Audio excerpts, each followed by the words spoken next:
sa loob. Pero Hindi, may mas malaki daw mangyayari eh. Itong, Rest back darating ba? Rest back ba ang prosek? weekend na papasok eh. bakit nire-rest back? Panalo kami.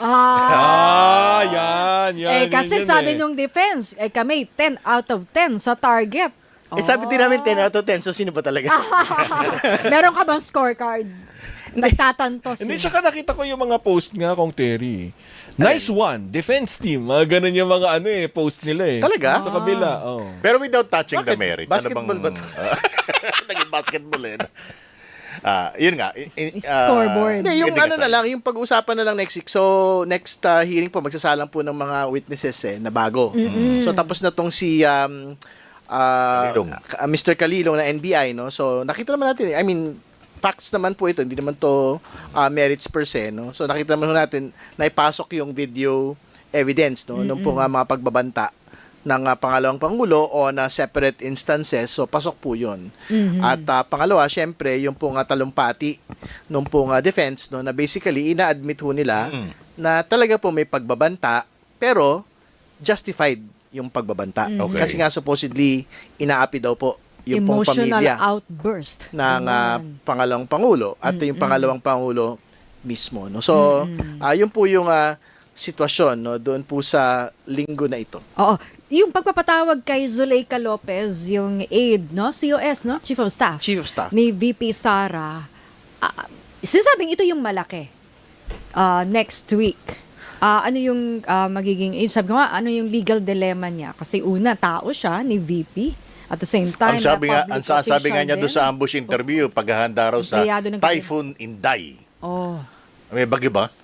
Hindi, humina na yung Typhoon Inday. Hindi na siya super typhoon eh. Typhoon na lang siya ngayon. Hindi, parang she was referring doon sa yun sa kaso ni Inday. Hindi natin alam. Next Hindi week. naman niya lininaw yon. Pero katulad na sabi ko kanina sa press con ay kailangan tayo maging mapagbantay sa Typhoon Inday. But anyway, very important ho na pag-usapan yung next set of witnesses. Actually, magkakapantay naman ho yung mga witnesses. So walang mas malaki or mas mahina na witness po as far as the prosecution is concerned. So, isasalang ho una yung Lotok, no? Ng NBI din po. So, BARM Direct, I think. Opo, The opo, Regional Director. opo. So, pag-usapan po ron yung ano pa yung dagdag na detalye dito po sa threats against the President ng ating po nga pangalawang Pangulo. So, yun yung unahin. And then, syempre, si Attorney Lopez at si Captain Bello. Yung pong mga Senate, in sequence na... Si Kalilong pilit ginigiba doon sa pagsalang niya eh. May nakita ba kayong naggiba ba siya? Credibility, yung kulang sa training. At saka kung Terry, Ay, teka, merito na ba post pa, yung pag-post pa ni dating presidential spokesperson Harry Roque na kung meron daw dapat magpatunay, siya daw yun. O, dito kayo bibreak yung sagot. O, di umuwi siya.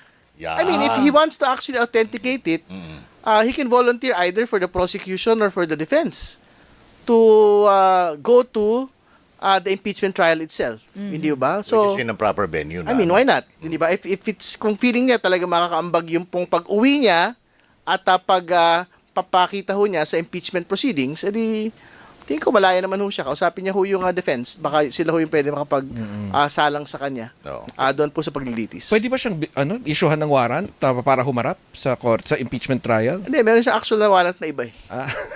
Yun na lang.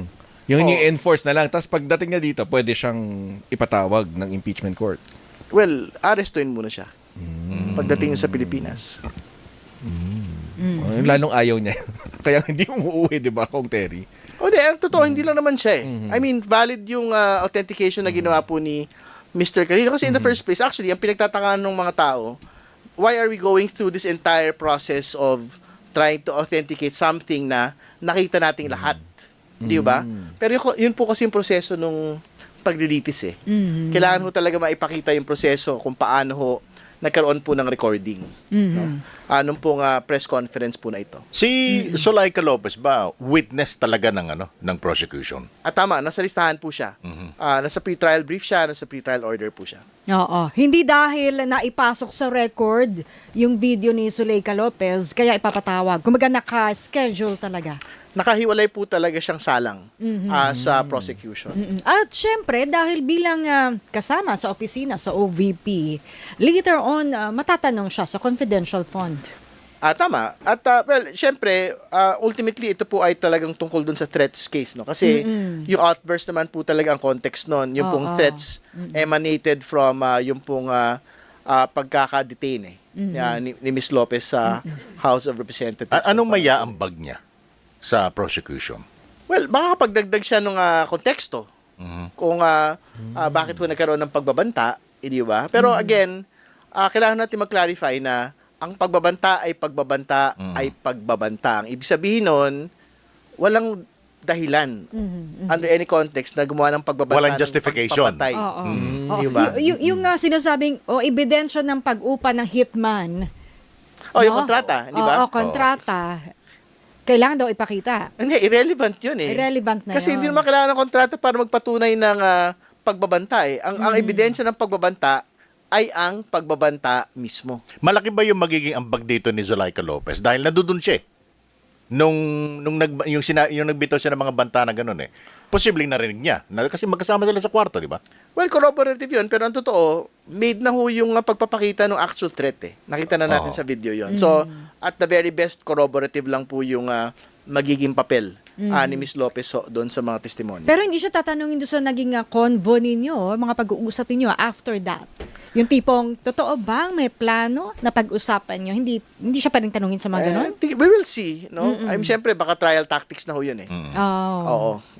Pwede yung matanong siguro, but I don't want to give anything away at this point. O siya, sige, bago tayo magbabay, syempre, sulitin na natin na kapag time check na si Kong Terry. Isa pa, Kong Terry. Ano oras na, Kong Terry?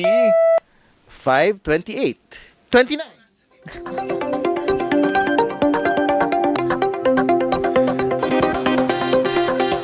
Hindi, ina-attract niya na isang minuto para medyo tumapat. Sulitin natin. Actually, nalilito rin ako dyan.